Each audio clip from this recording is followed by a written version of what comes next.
خطابات بمطالبه بفتح تحقيق فيما طبعا يتعلق من بكره يعني طبعا من بكره لازم يبقى في وقفه كبيره جدا. انا يا راجل، ده انت كل الاجواء بتبقى رايحه في اتجاه تاني.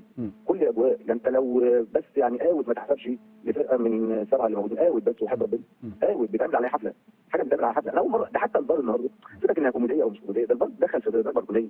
انا اول مره في حياتي اشوف حكم يحسب كورنر ويلغيه. انا وقفت عندها برضو ما فهمتهاش بصراحه، برضو انا قلت يمكن هو الحكم شافها بعد ما الحكم المساعد يعني هو سمع كلام الحكم في تغيير ضربه ركنيه من ضربه ركنيه لضربه مرمى، وراح شاف الكوره 100 مره.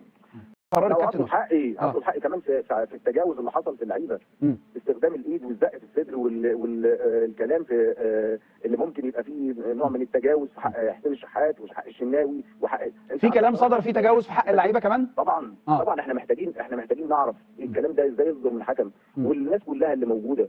هل كلام ينفع نقوله يا كابتن سيد؟ ينفع الناس تسمعه؟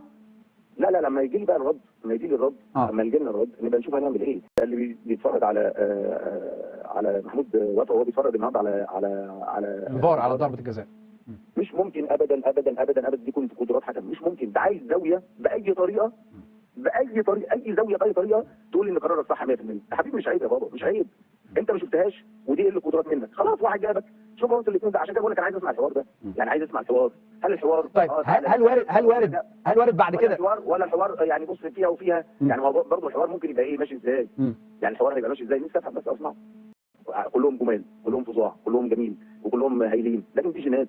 صدقني وحياة ربنا دي جينات. ضغط رهيب جدا، اقسم بالله انا بحلف لك بقى. اول ما الاعتراض بتاع سيراميكا حصل عليه، اقسم بالله قلت ده هيحسبها توازن. خلاص انت راجل وانت بتختار. انا ما اعرفش برضه الاختيار بيجي على اساس ايه؟ يعني الاختيار غلط، المرحله غلط، القدرات غلط، التاريخ غلط، كل لايك والشير والاشتراك في القناه.